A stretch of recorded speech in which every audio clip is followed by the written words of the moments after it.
Good morning. Welcome to today's session. We'll be getting started in just a moment.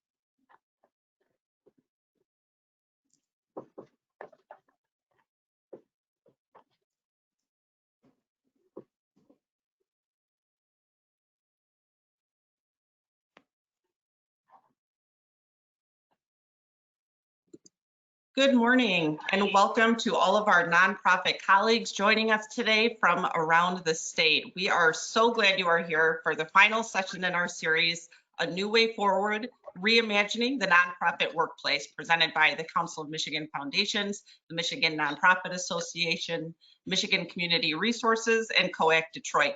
I'm Bridget McGuigan, the Chief Strategy Officer for CMF, here on behalf of our planning team that has designed the series on behalf of our organizations. You'll be seeing the rest of our fabulous planning team at the end of the session.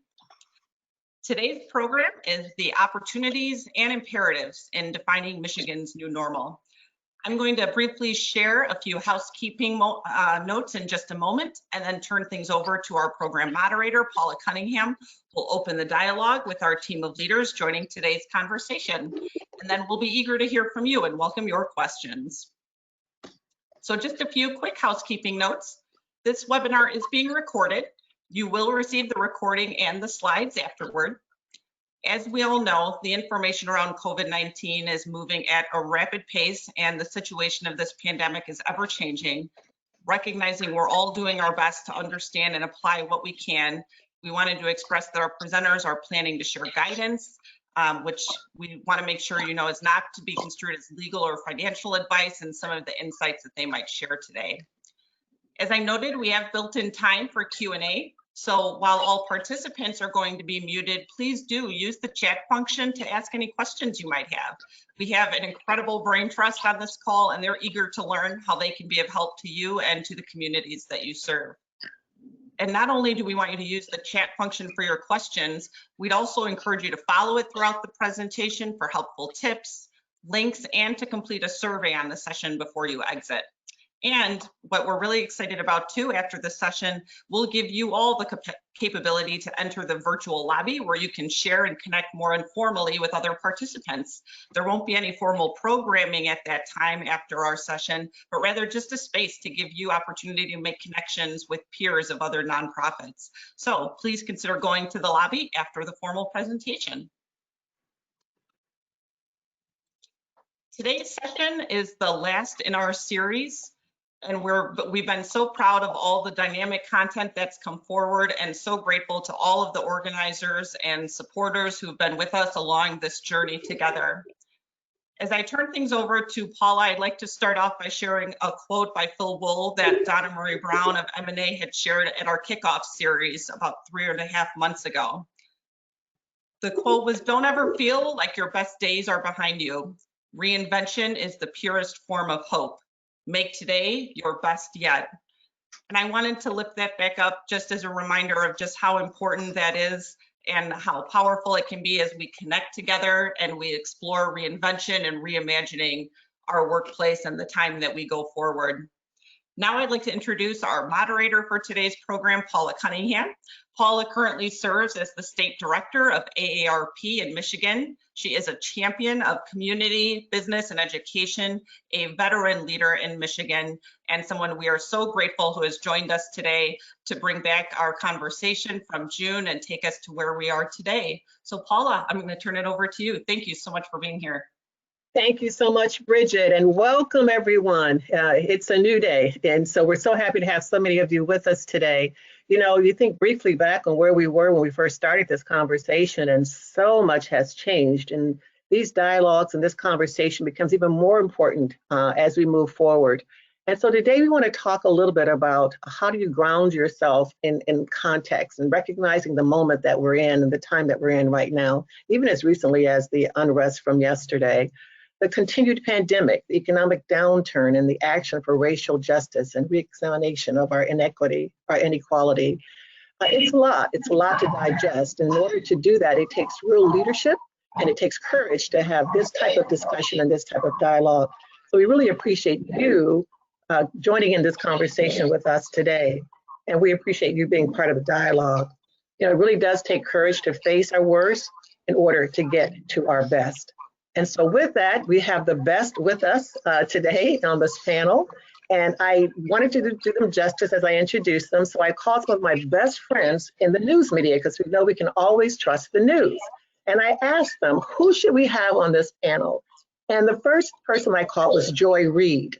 And Joy said, you got to call Alondra Bolger, Paula. You've got to call her because she is forward thinking, she's creative, and you know, she's even a servant leader with experience in nonprofit leadership. And the girl can do organizational development better than just about anybody. And project management, program design and implementation, and community and economic development. You've got to have Alondra on this panel. And she's also the inaugural executive director of COAC Detroit. And she is leading the development of this incredible resource hub where Southeast Michigan's nonprofit and philanthropic community connect and access knowledge and resources to collaborate and innovate and amplify impact. So welcome, we're so glad to have you with us. And so then I said, okay, we need another panelist. So who do I call? So I called, Katie Quirk. She's a little dated, but she's around my age. And so I called Katie Quirk and I said, Katie, we need another panelist to talk about this very important topic. And she said, let me think about it. Oh, no, I don't need to think about it. Call Shamil Dobbs. She is the Chief Executive Director for Michigan Community Resources. And the girl has more than 20 years of experience in nonprofit management and has been with MCR for over 10 years. That's who you want on your panel.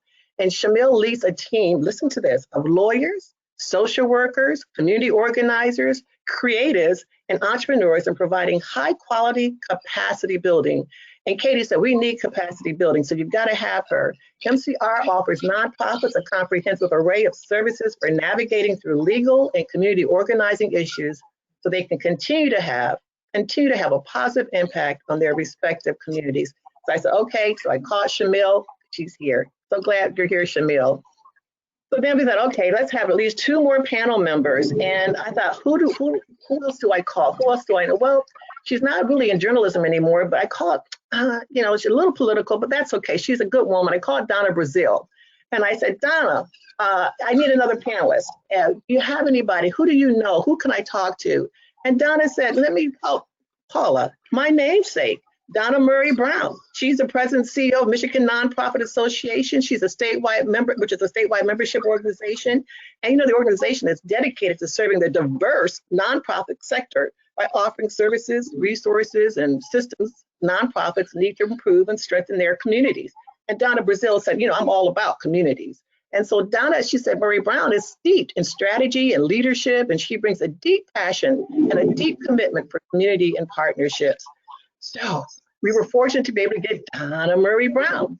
One more panelist. I thought, I probably need to have a little diversity on this panel. So who do I talk to about getting a male who really knows what he's talking about? And so I called someone that I respect personally, and that's Van Jones, it's CNN commentary. And I said, Van, I need a male. I need, someone, not just a male, but someone who's really understands this sector. And he said, hands down, Kyle Caldwell. I said, Kyle Caldwell? He said, yes, he's the president and CEO of the Council of Michigan Foundations, a community of philanthropy working in partnership with nonprofits and other partners in Michigan's ecosystem to create community impact and advance systems change centered in equity. And Van Jones is all about equity. And Kyle has worked with volunteers, nonprofits, donors, and grant makers. And his vocational home for more than 25 years has been in this nonprofit world, the philanthropic world. He started out as a public grant maker and has led every nonprofit sector infrastructure organization in Michigan. Hello, we gotta have him, and he's here. So with that, I introduce to you or present to you this distinguished panel of folks who are going to share with you their insights, their wisdom, and their experience. So let's get started. All right, so, I'm going to open the conversation to all the panelists to share just for a moment about your reflections on several key questions as we think about where we are today and how we can go forward, not only within your own organizations, but also as you think about your members, your partners, and the communities that we serve.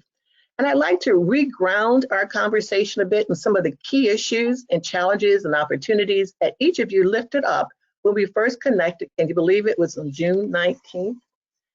And so let's begin by first asking our panel to reflect on a phrase that we talked about quite a bit back in June, and it's in the title of today's event, A New Normal.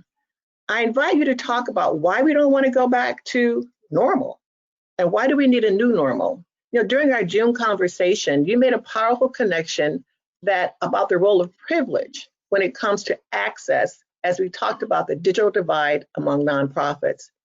You all reminded us that while our own organizations were able to quickly pivot to remote learning, that many didn't have that access and that resource. And of course, we're seeing that issue play out in our schools with remote learning now. We know digital divide is just one example of the problems with the normal we're leaving behind.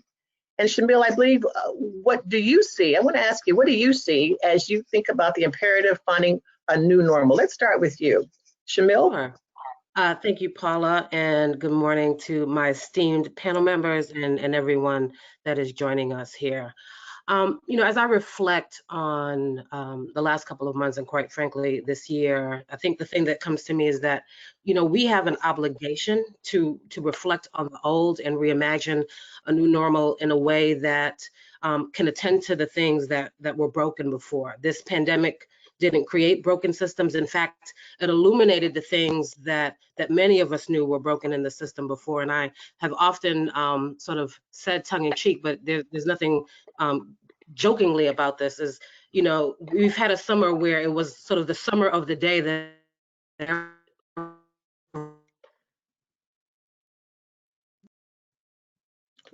Shamil, I believe you've frozen up on us, and we'll try to correct that. Give it a moment. to traverse certain times isn't new. I'm not sure if you guys can hear me. I think my audio may, can you hear me, Paula?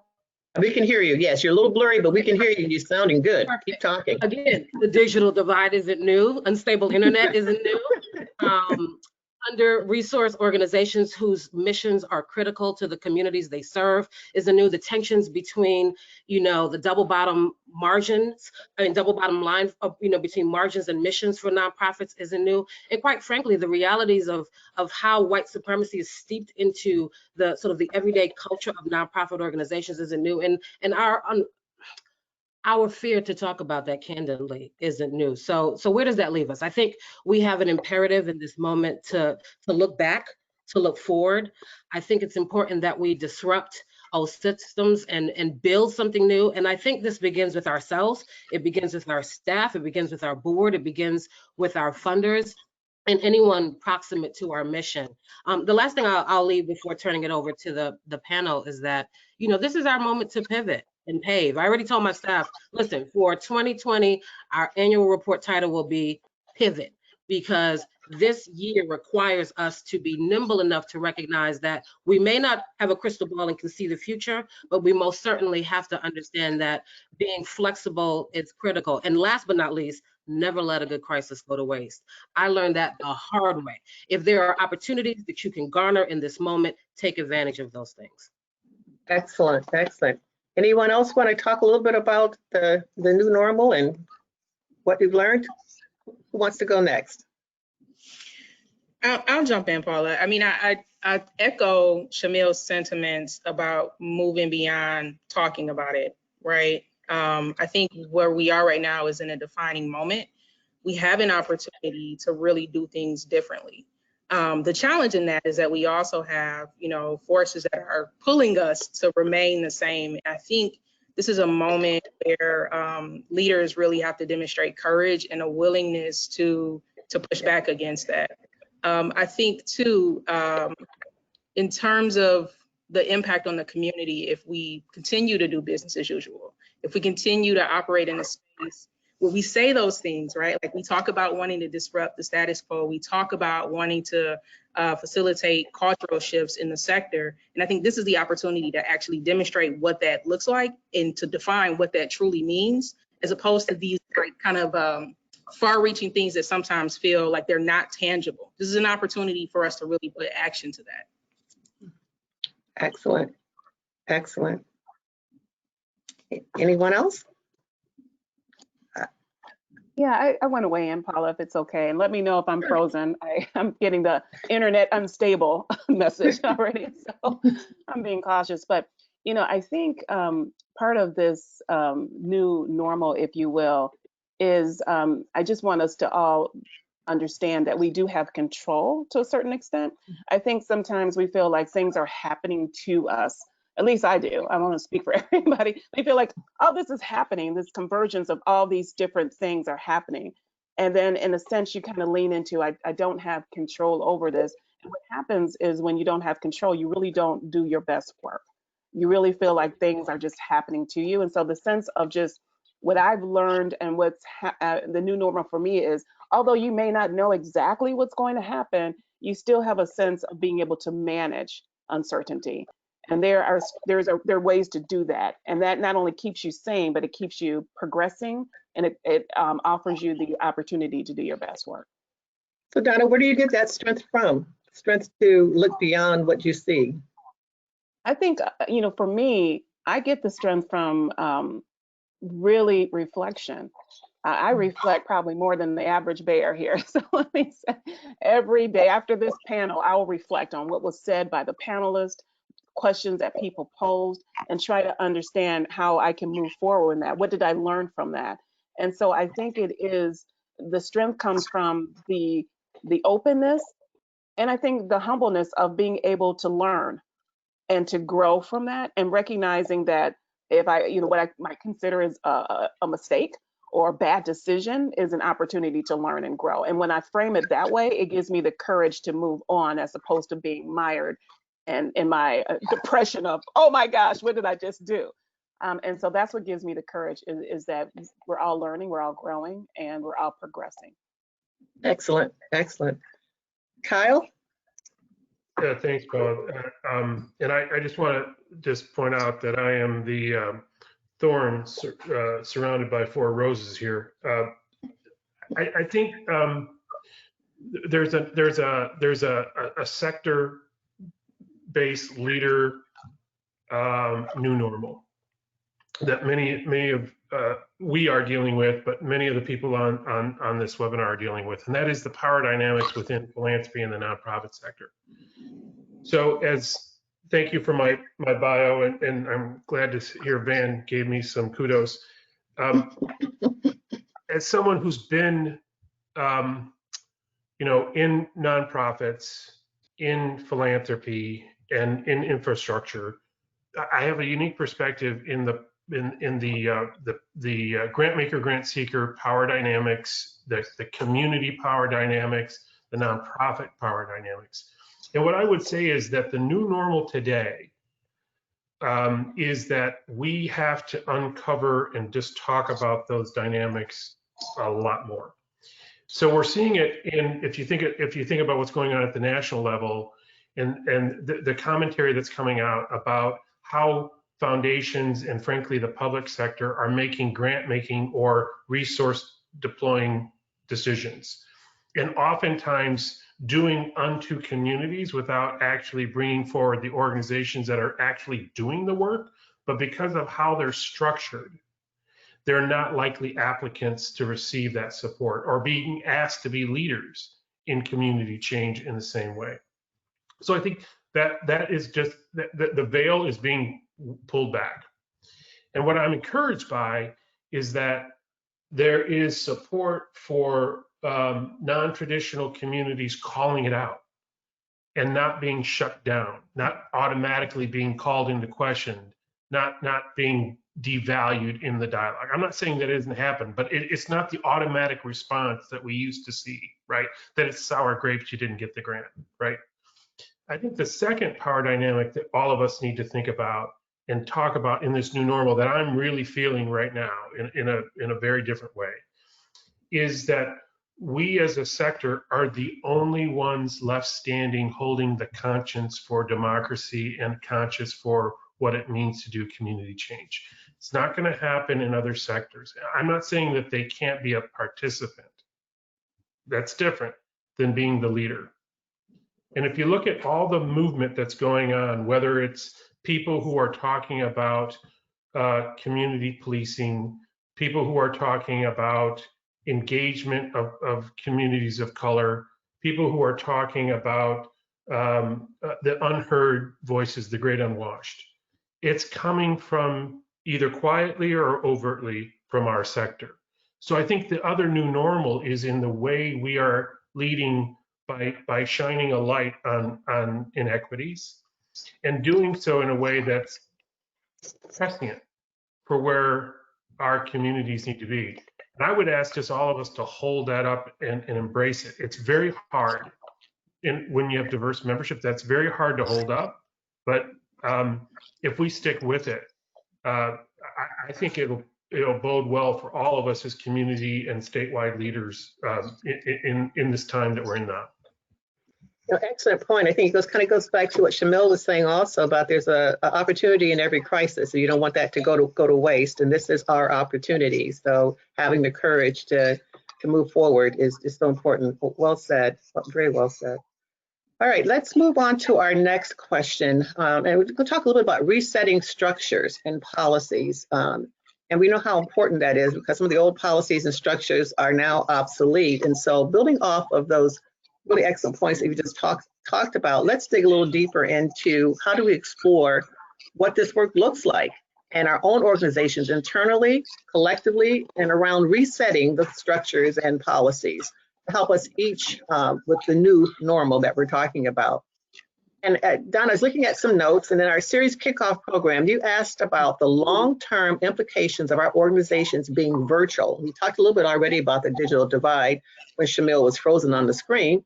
And so you rightly predicted, Donna, at that time that being virtual would expose the realities of our organizational cultures for better or for worse. And so you encourage nonprofits to take time for introspection and consider the organization they want to be and give their staff agency to contribute to that reimagining. So talk to us about the tie between the critical internal work that can contribute to what we all hope will be an equitable new normal. And Donna, and then I'm going to ask Alondra too also to weigh in on that one a little bit. Donna? Yeah, thank you so much. And June 19th, and here we are now in September, and we're on the other side of mid-September, almost in October. So much has happened since that time in terms of me and reflecting. So just very quickly, in our shop, we serve nonprofits, and we were vigorously doing that and trying to figure out how we can support them with webinars like what we're doing today and all kinds of trainings and resources. However, we were having this candid conversation one time in the summer, and we were talking about how nonprofits were so stressed out. They're stressed out because there weren't these lines of demarcation between work and personal life. And so we were trying to figure out how do we help with that. And then I just kind of reared back in my chair and said, are you all stressed out? Like, we're a nonprofit too. Are we stressed out? And what was interesting was we were working so hard to serve others that we weren't necessarily thinking about internally how our structures were promoting stress for our own people. And over time, what happened, and I said this earlier, you'll see a theme maybe from where I'm thinking today, is around control. There wasn't this control around your personal life and your work life. In fact, we invaded people's spaces. We saw people's homes on Zoom meetings, right? We saw people's children. We saw all kinds of things that are usually kept private and separate, if you will. And we were losing control out of that. And it was causing undue stress. So I had to figure out what was the organization's responsibility in helping people within the organization see their own locus of control. Their locus of control was diminishing. And studies say, when that happens, you do not do your best work. When you feel you have much more control over your life, you do your best work, you manage better. So what was our responsibility to do that? So what we did, first time ever, I have to tell you how I only know a little bit how it's working. So far, so good. We decided that the organization would provide flexible schedules. So what does that mean? That means that we have, a 40-hour week, just to make things simple and understandable for most people. That's generally what full-time looks like. I don't care how you do the 40 hours. You have to manage your children. You have to manage school now in your new normal. You have to do all of this. Let me help you put the lines of demarcation between your work life and your personal life. And I trust that you're going to get this done. Now you have the control to do that. And let me see how you can continue to do your best work. Because I've got all of my team is high performers. They're all high performers. But how do I help them continue that? So we did a pre-survey. People are stressed out. We did a post-survey after a pilot of this, and we did improve. People felt like they had more control over their lives. So I think we're moving in the right direction. So take a look at how you're structured internally to see what things that you may need to change traditionally that have been there for traditions. And, we can break those things, right, if you want to, and we can shift. And we as an organization, you do have responsibility to help build the culture of this new normal that we're in. And part of the way that we did this was flexible schedules. Again, we're in the second month. So far, so good. But again, it's kind of reassessing so that you can actually do your best work and the work that you do for community.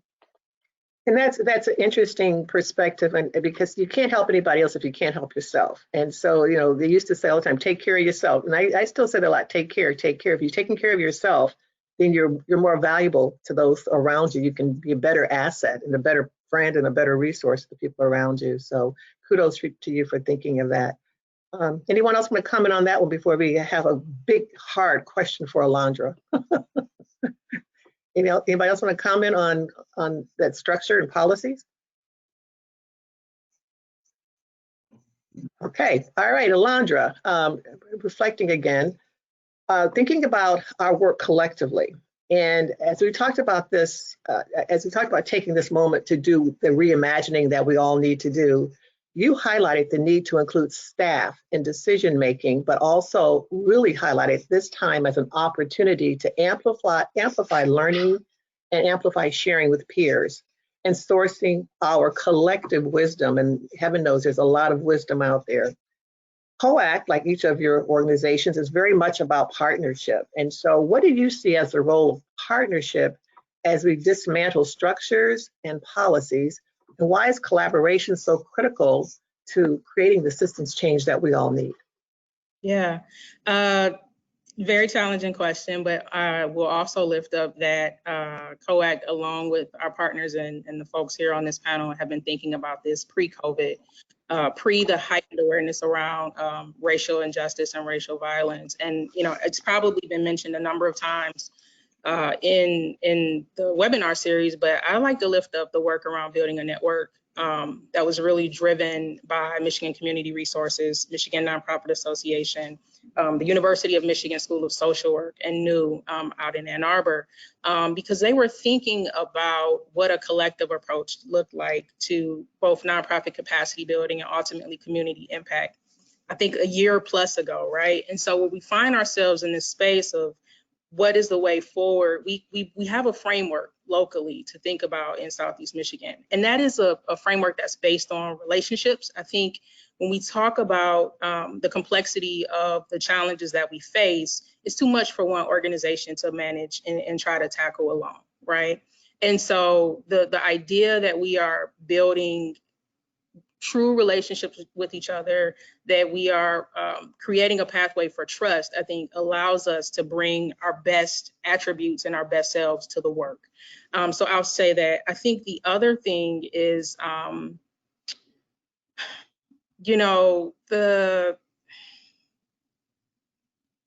I think about the work at COAC, and I listen to Kyle lift up the sector as the consciousness, as the conscious, right? So if we're the conscious and we're kind of the glue for holding this thing together, then I think there's some behaviors that we can model, right? And also other sectors may not be leading the charge, but there are things that we can bring them to the table, and there are things that we can model. So there were a couple of things that came to mind for me, right?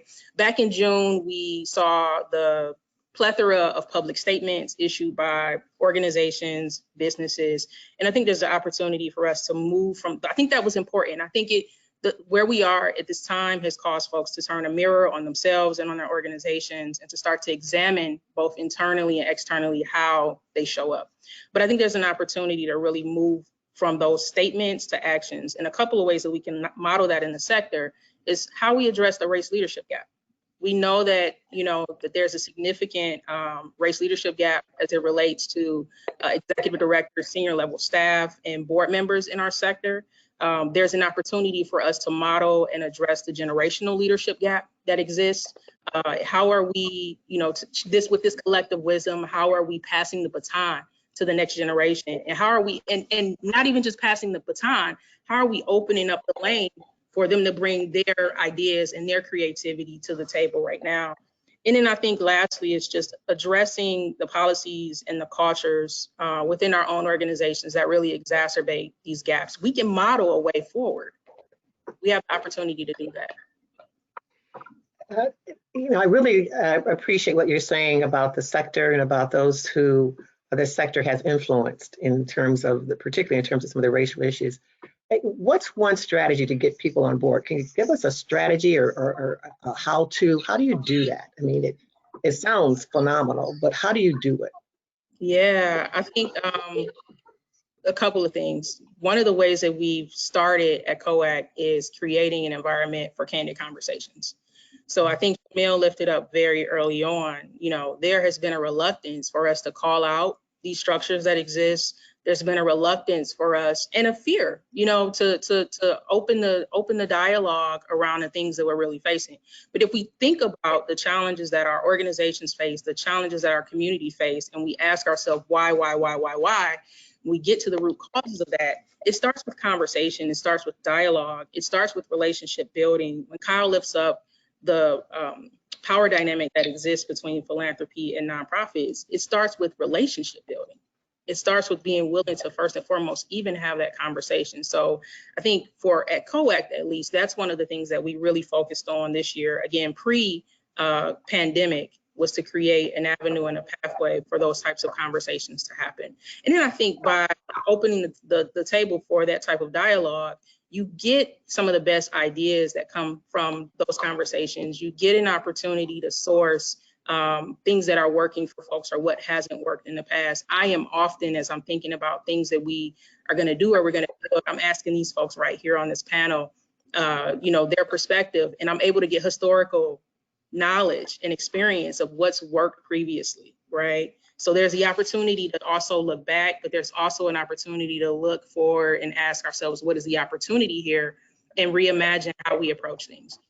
And that's energizing. Those conversations, as draining, emotionally draining as they are, they're also the ingredients to help you renew your strength, as Donna was talking about earlier as well, just kind of get that new energy, that new hope. Thank you for that. Excellent. Well, yes. Before we move on, I just want to lift up something, a couple things Alondra said and that you asked about. One is, there's also safe place to fail. Mm-hmm. And we all know about failure recovery curves. You want to fail fast, recover, and move on, right? You do the lessons and then embrace and learn.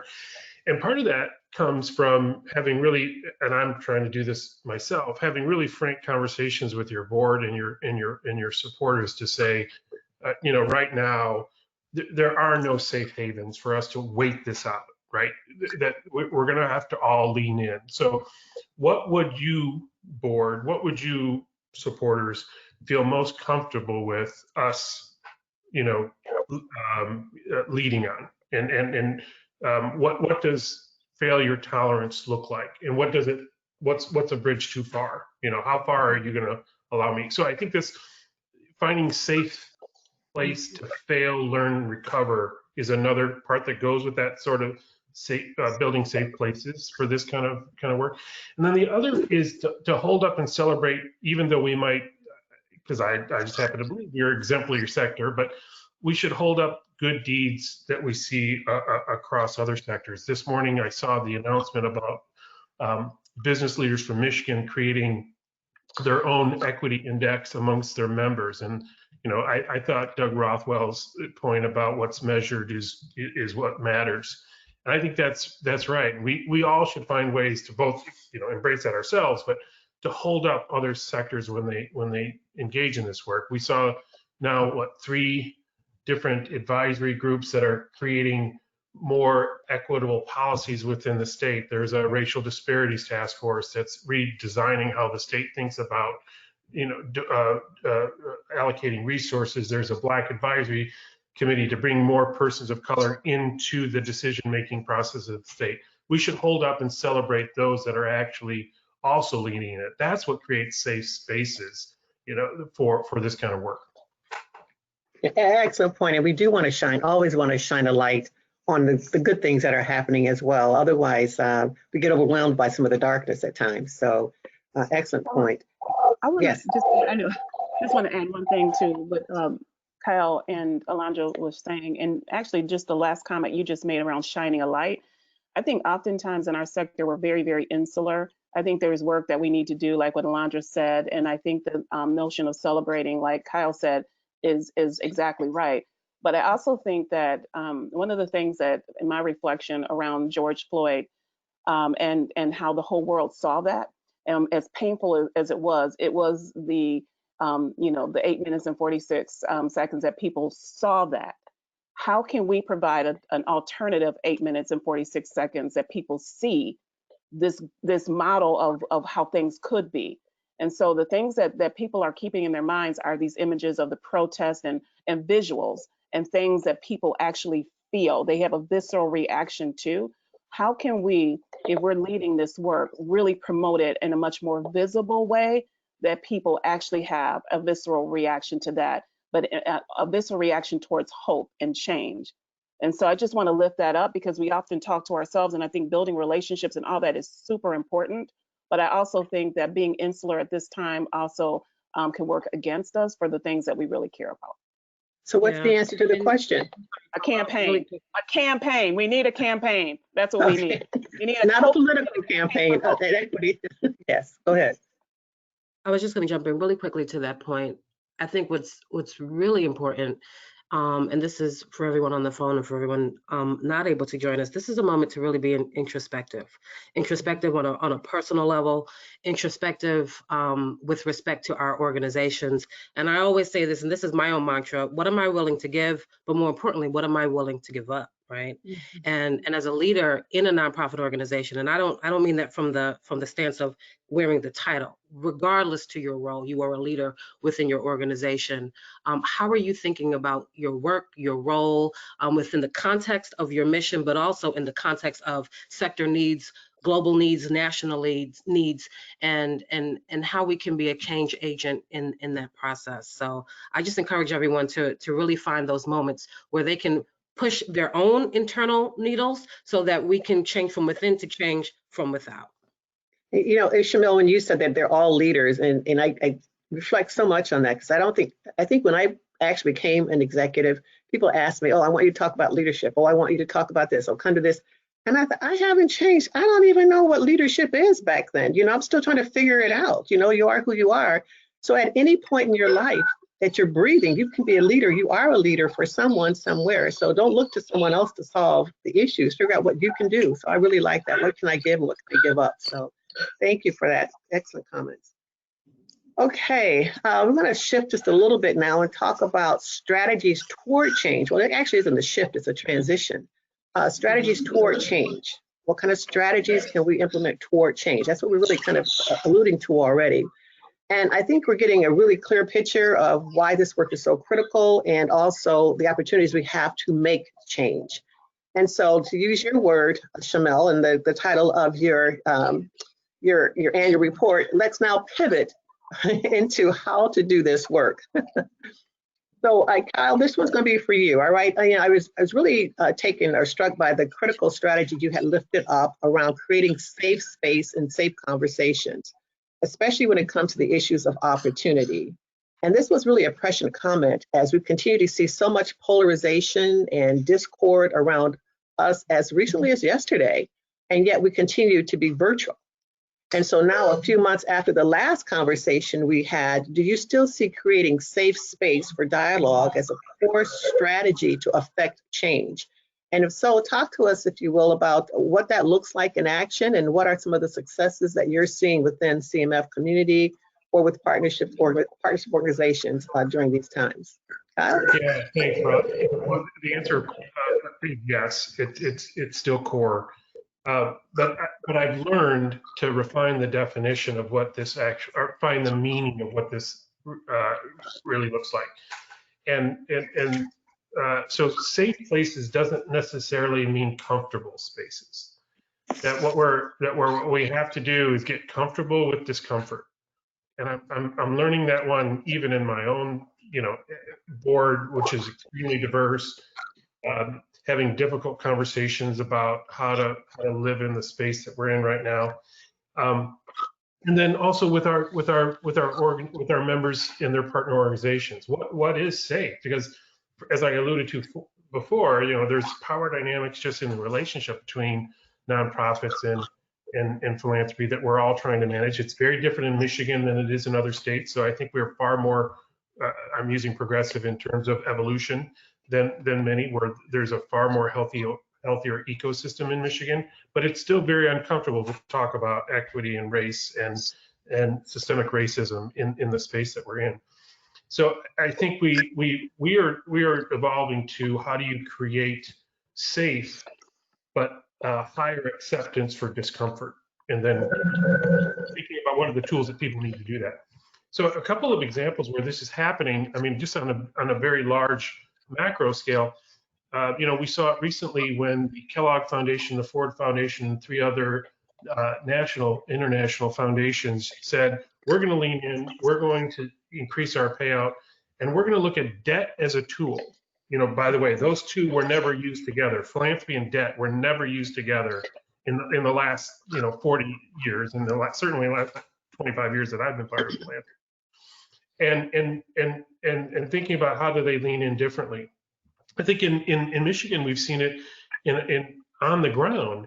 Flint recently started a task force on racial equity led by the Community Foundation.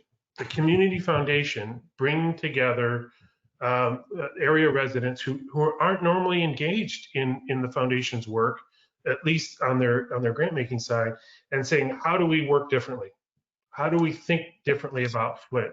What are the things that we need to focus on? Who's doing the work that we have blind spots about, and how do we engage in it differently? Kalamazoo's doing some great work, even though their headlines say that there's violence in the streets, all the other things that you see.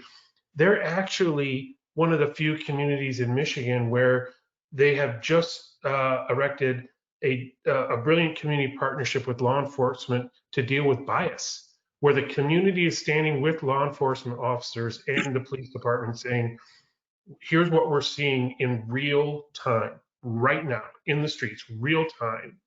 And how do we think differently about that? And they're taking a long play to this. These are the biases we see. This is the way in which law enforcement is trained to deal with these circumstances. How do we think differently about that space? And I think we're seeing it in communities where they're having multiple disasters, frankly. When you think about the 45,000 residents of the greater Midland area who just had one of the, one in 100 years catastrophes with the failure of the dams and the flooding. In the middle of a pandemic, they had to go out in the community, do side by side, mucking out each other's basements in ways that brought very diverse populations together that normally would not engage together, and having to deal with race right then and right now, right? In a community that's, I would say, I think they would not walk away from their politically conservative ideals and thinking about how they traditionally have thought about race and opportunity. They're talking very differently now. So, they have found ways to work together in tragedy. And I think the last example that I'll give is that what we're trying to do with our own work is that anytime that we're bringing our community together, a community and philanthropy together, we're trying to make a safe place for very hard, uncomfortable conversations. So if you look at the way we're bringing our conference together, I'm glad you mentioned Van Jones. He's one of the speakers we're bringing in. But we're bringing in, you know, a world-renowned author to talk about how do you talk about race? How do you talk about race, and how do you talk about it now? And so we're bringing in Shankar Vedantam to talk about bias. You know, what are the natural biases we have? Now, I went back through, you know, 48 years of conferences that we've convened. This has never been on the program. So this may be my last conference that I convene my community philanthropy. We got you, Kyle. We got you. Don't worry. But it's a, you know, you see what I'm saying? It's a very uncomfortable subject, but we're trying to create as much safe space, you know, virtual convening that we can to give lift to this conversation so our members can be. So there's that host, right? You know, you set the table, you bring crazy Uncle Larry together with, you know, very advocate Aunt Donna, and you just let them have it.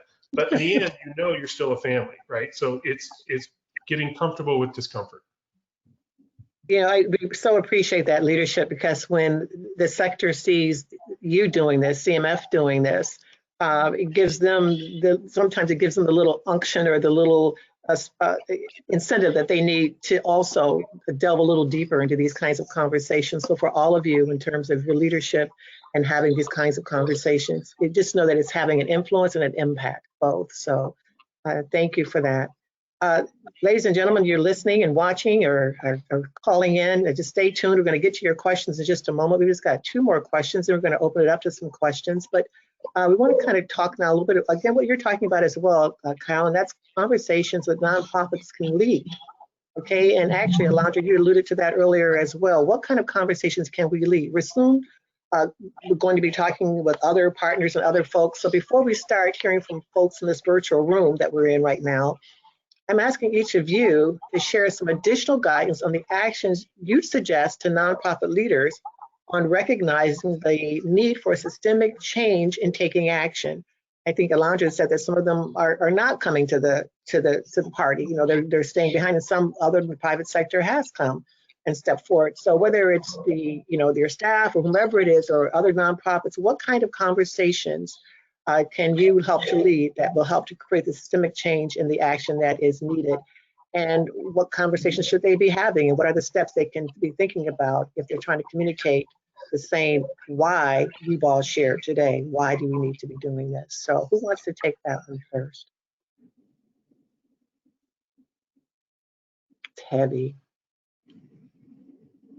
But not really. You've all been talking about it, really. So who wants to go first? Well, I'll take a shot at this. I think before you get to the details of convening and engagement, or even identifying who, there's 3 important principles you've got to stand up and embrace and just remind yourself constantly to hold out in front.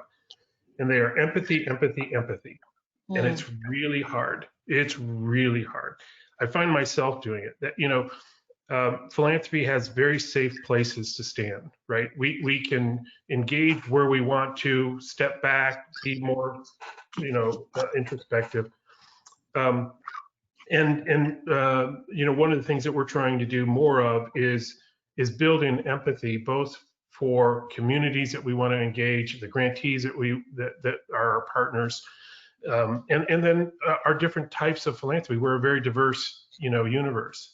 But having empathy for how they're struggling right now, and being careful to withhold judgment as long as you can, I think is one big element of this.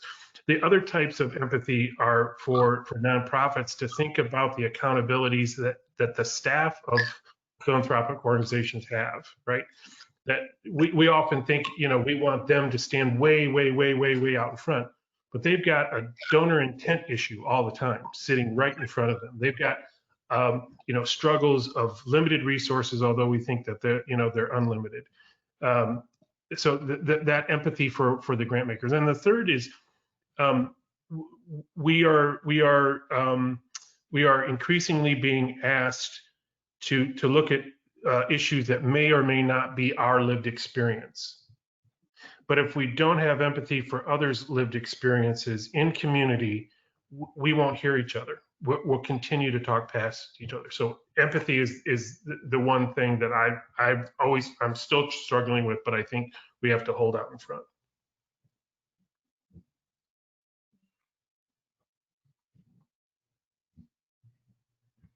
Oh, I'm sorry, I was on mute, but I appreciate what you said, Kyle. And those are the best comments I made all day, and everyone missed them. But anyway, appreciate what you said. This is not easy, but it's necessary. So hard work. Anyone else want to add comments to that? I'll jump in quickly. I think it's important to hold space with that step before the conversation, right? And I lifted this up earlier with respect to introspection, but you have to be crystal clear on your value proposition, why you are doing this work, how you are coming to this work. Is your value proposition something that's in alignment with your staff, your board, internally within your organization before you can even have a conversation? And I think being grounded in your North Star, what your values are, the change you seek to have, the modality in which you're seeking to move the needle is really, really important before you get to the step before conversation. That said, I think being clear in that space will help to dictate how you form tables, who's at the table, and more importantly, how you can think about those gap spaces to make change. Because at the end of the day, social change is rooted in interconnectivity. But we have to be clear within ourselves why we're doing what we're doing, and more importantly, what it means to us on a very deep level. That's as you were talking, Shamil, I was thinking about trust, and I was thinking about transparency, and thinking about authenticity, because people aren't going to come to the table, and your value proposition. What are your values, and they're not the same for everyone, but those are all ingredients that help people come to the table. Anyone else? I would just add very, very quickly to what Kyle and Shamil said around, the empathy and the introspection. I would say one word I've been using, and it's been appropriately used, is grace. And it's because, you asked us earlier at the onset of this conversation, June 19th, and here we are, September 24th. And I told you, I've changed. I'm continually changing. And so these conversations that we're having, this introspection should be regular. And these conversations should be regular because people are also shifting and changing. How they were in June is different than they are in September. And so we have to recognize and give space for people to evolve along this spectrum of understanding as well. So grace is something that I want to offer to this conversation. Tell us about one change that you've had. One introspective. For me, I'm just too darn serious. I need to lighten up. And I'm also, I also learned that I'm a bit negative, more negative than I thought I was. I'm positive to other people, but how I process things internally is very negative. And so I had to really just deal with myself on how I process that and how do I lift myself up while I'm also lifting others up. So it was really easy to lift others up, but not so easy to lift myself up. And I think I'm learning that I can do much more when I'm catering to myself as well as catering to others. So a bit personal, but that's where I am right now. Yeah, I appreciate you sharing that. So many people, we deal a lot with older adults, those who are 50 and older, and the changes that they've had to go through. Every day when you listen to the news, who's dying, people who are older, African Americans, communities who are socioeconomic disadvantaged, you can get into a negative, dark place really, really quick. And so having that light, that introspective light where you pull yourself out of that is a tool that everybody needs to hold on to. That's why I asked you, how do you do that? We need to find that tool, find that place, and make certain we always see the light. Shamil, were you going to, or Alondra? Yeah, I was just going to add two things before we move forward. I appreciate all of the thought around what needs to happen before the table is set or before we, sit down and have conversations. But I'd also offer up that I think it's important for us to not be afraid of what we don't know. That has to be brought into the conversation. And then not only a willingness to learn new things and new ways of being and new ways of working and doing, but also to unlearn the things that we, have embraced as the norm, that we have embraced as the way we should be with ourselves and with each other. Excellent, excellent. Kyle, do you want to add in on that one, or are you weigh in on that one? I would say that to add to everyone's comments, just what is it we can all do to lift up others as they do this work?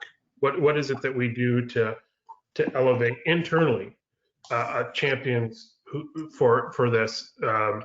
The different view of how nonprofits need to operate. One of the areas that I'm still trying to learn is in the midst of the fray, in the midst of all the work, how do you turn to your colleague in a virtual environment and say, great work? What does a virtual pat on the back really look like? How do you recognize greatness within or extraordinary efforts within your organization in this environment? And sometimes it's as much as Donna pointed out, giving people space and just saying, I'm giving you this because I know you're killing yourself, as much as it is holding people up and recognizing what you don't see, because you're not in the office every day to do these rah-rah celebrations. So just holding people up is just a huge extra leadership role that we all have to play. Excellent. And Thank you. to that point, I'm Okay. so sorry, Paula. I just think to that point, and I've said this before, and I said this at the previous panel where we were all together, there's privilege in being virtual, right? So in the privilege that we have in this space, thinking about the individuals, the communities that are excluded from these conversations, and how we can find opportunities to include them in the conversation. And I know that Kyle lifted up the power dynamic between foundations and nonprofits, but there's a power dynamic between nonprofits and nonprofits, nonprofits and communities, communities and communities. And I think recognizing that and recognizing the opportunity again that we have in those struggles to be able to make change is something that I would like all of us to be attuned to. Thank you for that.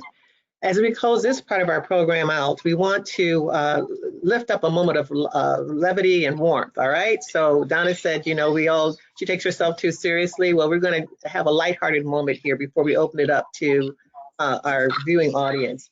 I'd like to invite each of you to briefly go around and share what has given you hope at this time, what's given you strength and courage and powered your resilience. Who wants to start? Each of you.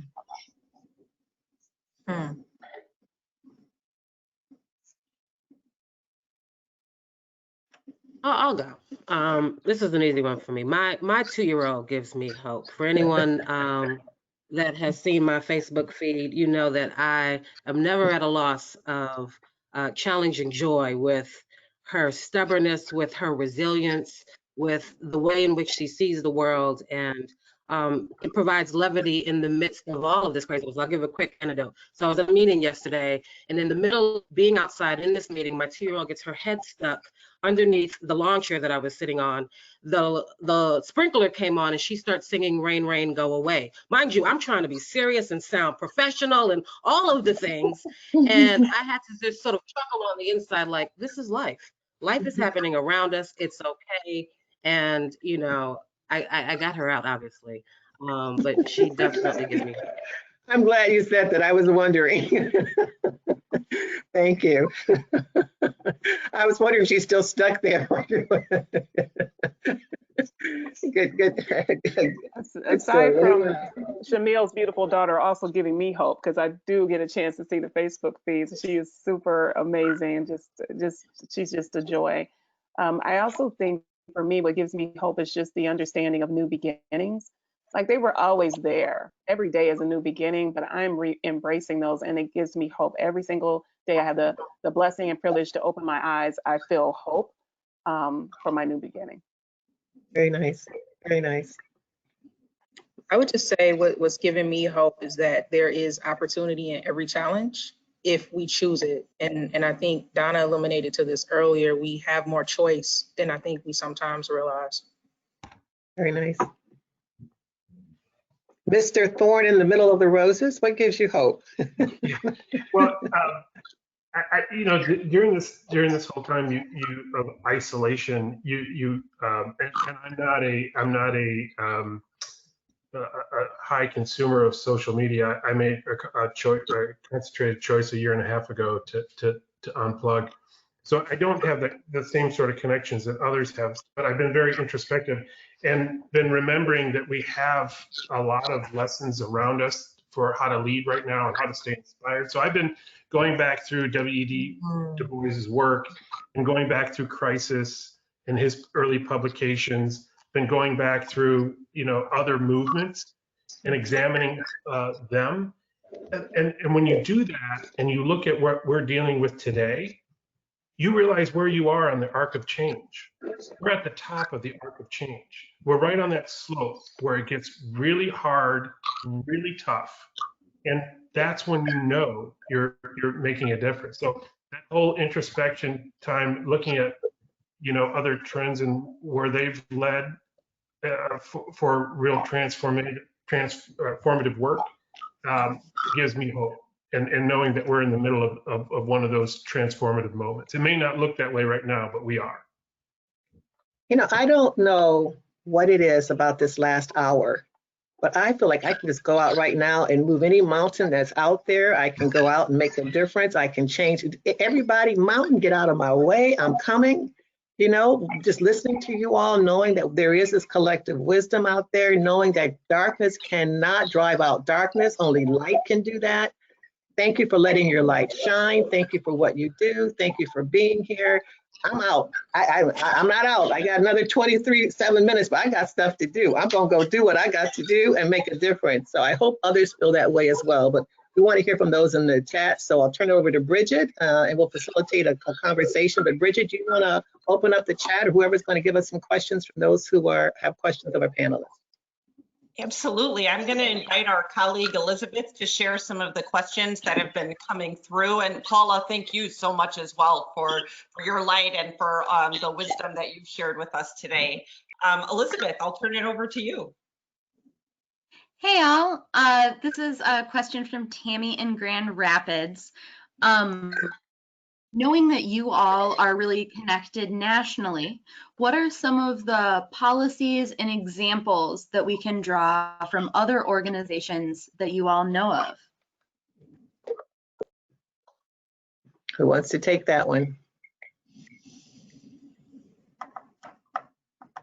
Hi, this is, well, you see me, it's Donna. So I'm very connected with National Council of Nonprofits. And it's a network of state associations that have always worked together as it relates to policy work and civic engagement work. But I think, yeah, thank you, Kyle. That's awesome. Yeah, we actually have this great report, our Nonprofit Impact Matters. But I think one of the things that I can illuminate that I think a lot of people can, it'll resonate with, is the policy around getting nonprofits included in the CARES Act as it relates to the Paycheck Protection Program. I know now we're on the downside of that, where people have already maybe who applied for that, those funds have gotten it. But if it weren't for this kind of galvanizing the network itself and the network of state associations galvanizing their partners and members and the states across the country, I'm not so sure we would have had nonprofits even mentioned in that policy at all. And so I think there's other examples of how we can come together as it relates to charitable incentives and other things that can help nonprofits be able to be resourced and be able to do the work that they do. But I think the part that resonates for me is this notion of collective action. And whether it be through networks or partnerships, that those kinds of arrangements are being lifted up across the country as it relates to policy, as it relates to movement. And I think it's a lot to learn from that. And also things that I see now being replicated also here in the state of Michigan. So really excited about that.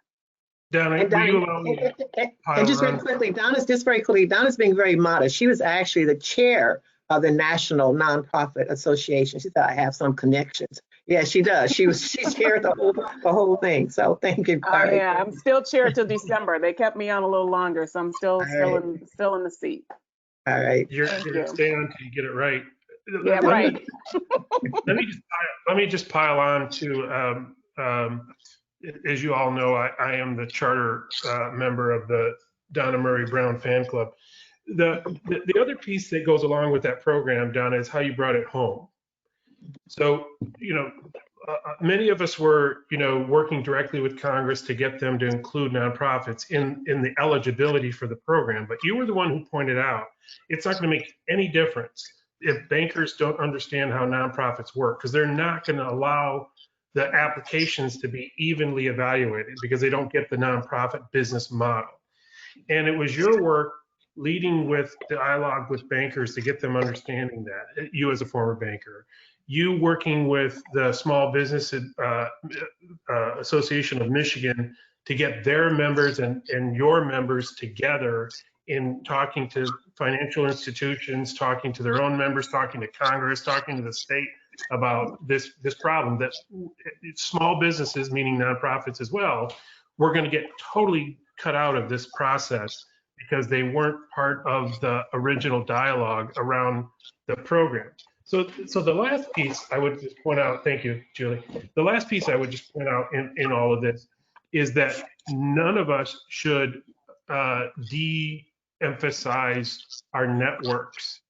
So the question was, these national networks and all that. You brought it home very clearly to Michigan, even working your relationships with Southeast Michigan banks to actually amplify the effectiveness of that program. And everybody here and everybody who's listening and watching has that superpower to bring those networks together. You just got to identify what the leverage points are. Thank you. I'm super embarrassed and blushing at the same time, but I appreciate you lifting that up. Didn't expect that. Absolutely. Paula, I'll just share one resource really quickly. As a collaborative workspace, we've been paying a lot of attention to the Nonprofit Center Network, which is a network of nonprofit centers across the country.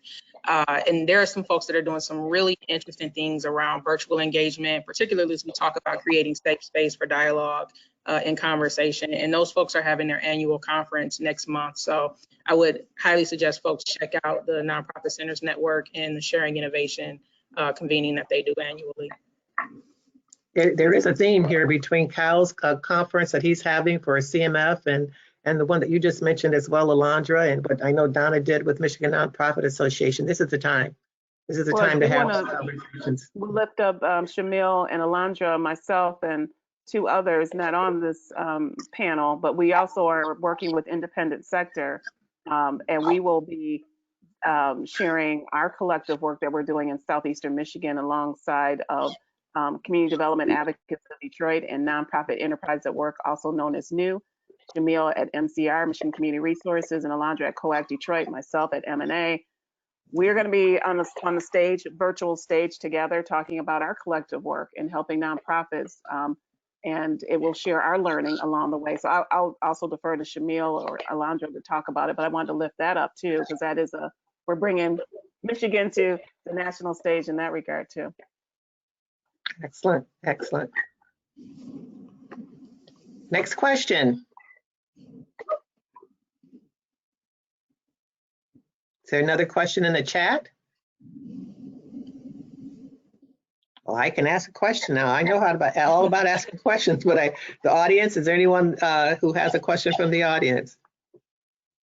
This is Bridget. There is one I can lift up that I saw pop through. So we would love to hear if our panel could share any examples of policies that an organization might have that can contribute to equity or in service of equity. Or maybe you can share an example from your own organization, perhaps even one that you want to change because it's deepening inequity. So as we think about policies connected to this work, whether they're internal or part of your board governance procedures, would love to hear comments there. Who wants to start?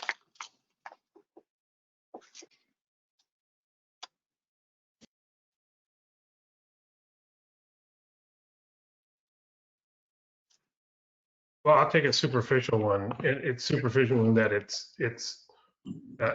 seems like an obvious one, but our board traditionally really downplayed virtual convenings for its governance decision making, and very high retail face to face, and you know, the instantaneous nature with which we had to flip to virtual convening actually increased participation, both in terms of attendance as well as engagement in dialogue.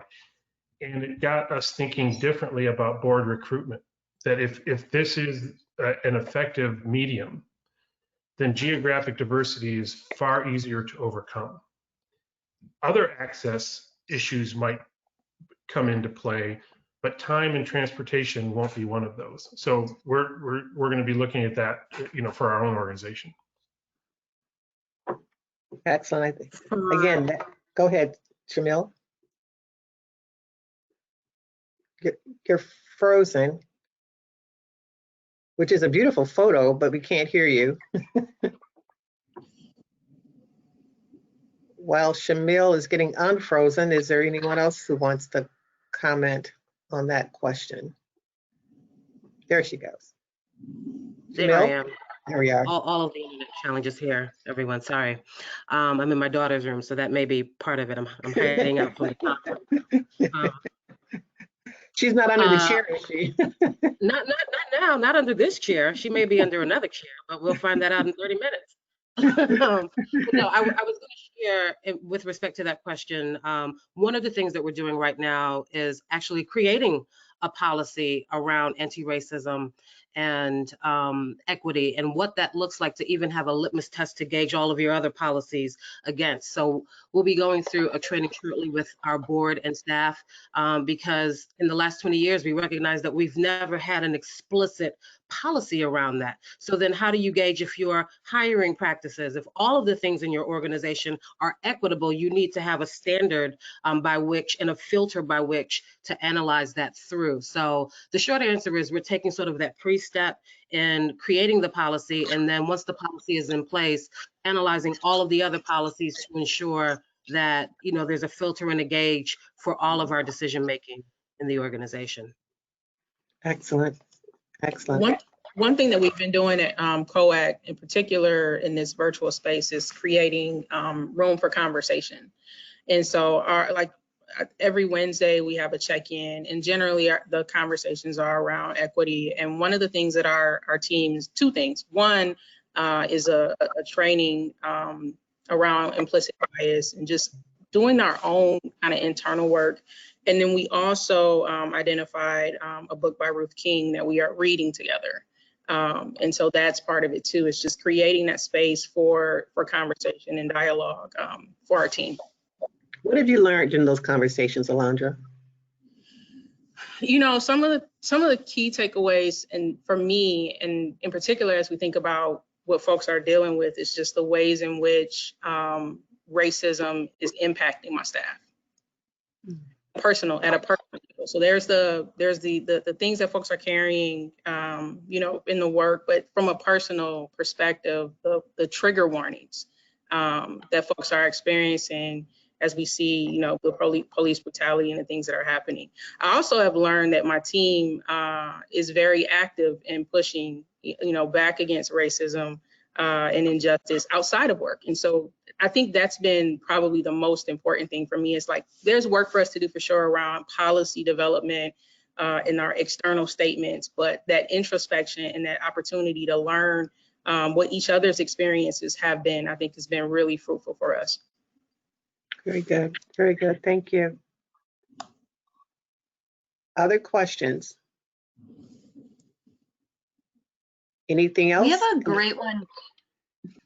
Hey, we have a great question coming in from Grace. I'd be interested to know if anybody has ideas for board restructuring. Ours is currently pretty apathetic and focused primarily on fundraising.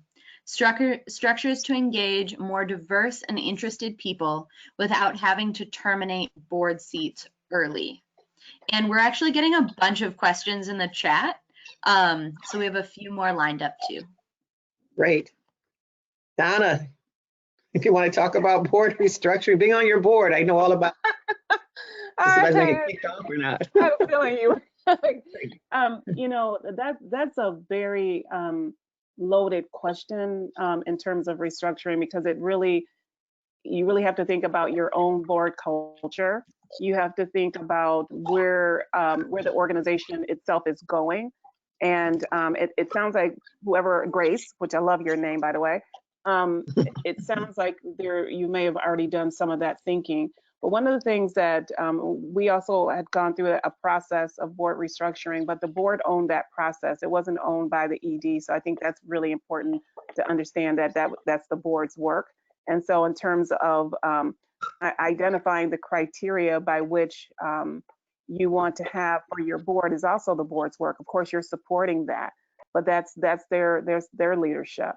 And so one of the things that I can share with you is that we did in our process, based on the board's direction, that there were board seats that did, or terms that did end early, that people gracefully exited, and then we reset the board terms again with the individuals that remained on the board. And then as we brought more board members in, obviously they would start at that, that particular starting point, and in some cases they were staggered.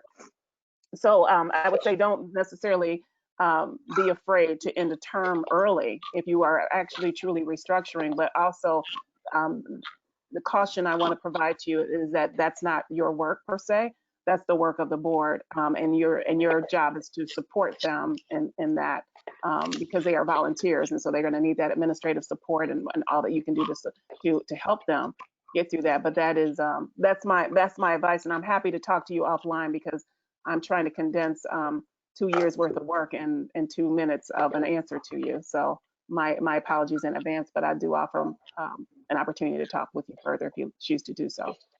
And the 2 years, I can remember, Donna can remember this, I was saying, why can't we just do this? But the way that it's done, the process, again, the compassion and people's commitment is also a part of, That's right. It's part of the process. And so it's not an overnight push a button and there, and it changes. Cal, you talked about geographic changes with the board. This geography isn't an impediment anymore. You want to talk a little about board restructuring? Yeah, for a statewide organization or for a community-wide organization where you've got to make sure there are representation, either geographic or by issue area. I mean, I can only echo Donna's point that the board's got to own the process. I think what the CEO or whoever is responsible for staffing the board can do is find the allies for the new direction, and you foster those allies. I will say, because everybody on this panel has been involved in board restructuring in one way or another, the successful models are where ownership is long-term and deep by the board, not when it's staff-driven. Those tend to fail fast for a number of reasons. Excellent. Well, I know we have a lot of questions in the chat, so maybe we've got time for one more question before we have to close this program. Okay, I'm going to put this as a two-parter, kind of combining some from both of our audience members. One is, what advice do you have for someone who's starting their nonprofit journey? And two, how do you navigate being younger than your superiors or bosses and bridging the conversation gap for ideas, goals, and changes? Was there a way to break through, or did you find that time and maturation was the only way you gained your voice? Who's the youngest member of the panel? Well, I'm certainly not. Let's be clear. I think I am, but that was a lot. That was a long question. Can you repeat just Long. high levels of? Yeah. So there was two. The simple one is, what advice do you have for someone who's just starting out in nonprofit? And the other one is, how do you navigate being younger than your superiors or bosses and bridging the gap for changes? Did you find a way to break through, or did you find that time and maturation was the only way you gained your voice? Yeah, that's what I said. Well, let me be the first, and I'll be quick. I started out in this sector as an intern, and I was the youngest guy in every room, and people mentored me, and were very kind, but there was a lot of patting on the head. Totally get it. I think time and proven experience obviously get it there, but again, if you want to accelerate engagement, you look for allies, those who have an understanding of what you're talking about. There are leaders throughout our sector who consider it their job to grab the next generation and position them well for leadership. So I always, I would just say, look for allies.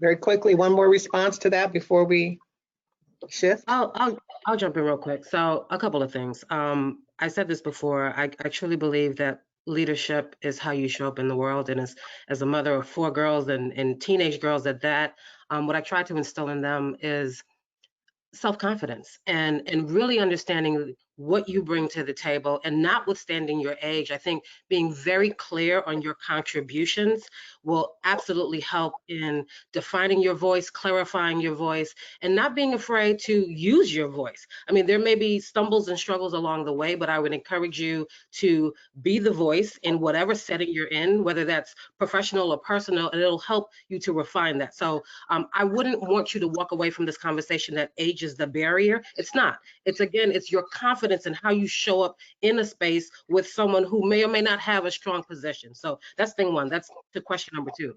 To question number 1, strap in. It's a long ride. I mean, nonprofit work is tremendous. It's impactful. It's incredible.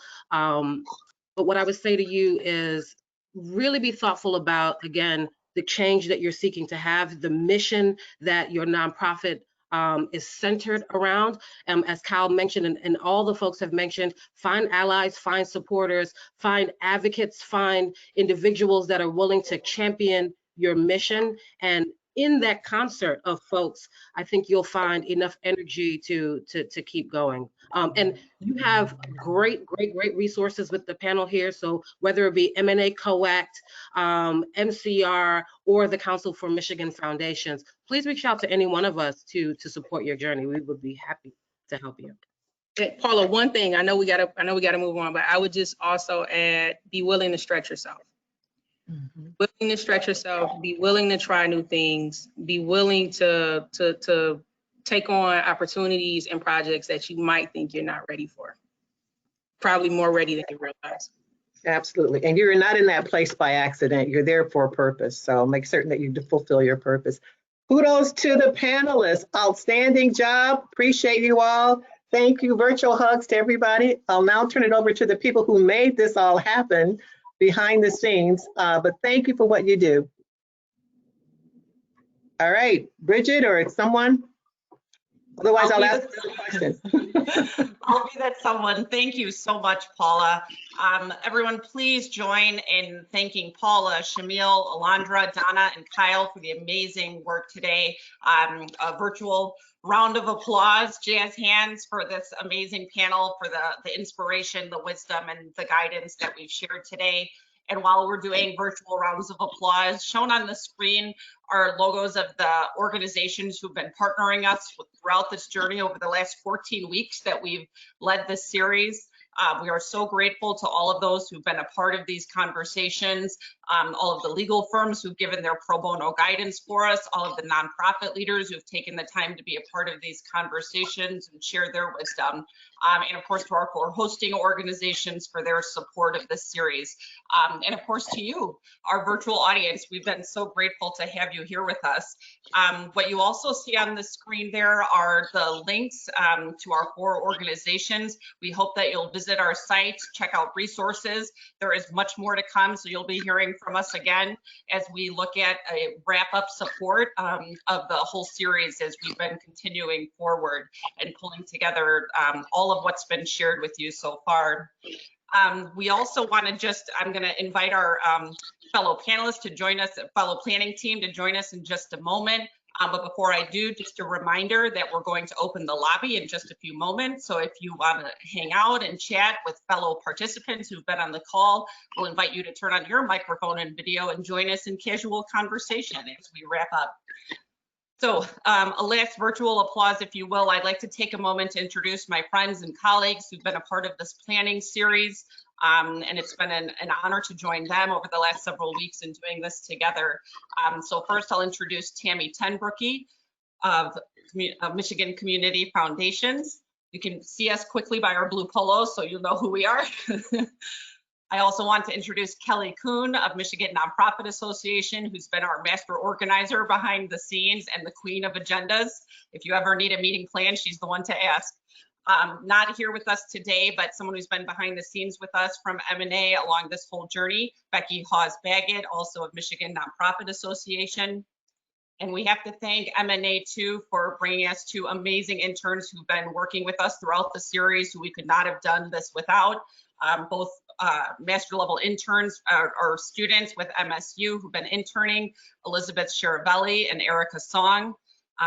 Again, thank you so much to these brilliant women who are going to be phenomenal and who we, if you've got openings, these are the two ladies that you want to be looking at. Also from COAC Detroit, Kyla Carlson, who has been such a brilliant partner with us through the series, and Maureen Krasner of Michigan Community Resources, who too has been such a great partner. So with our whole team and with our CEOs, again, we thank you so much for your support of the series.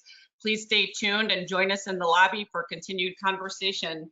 Thank you so much, and we wish everyone a great afternoon.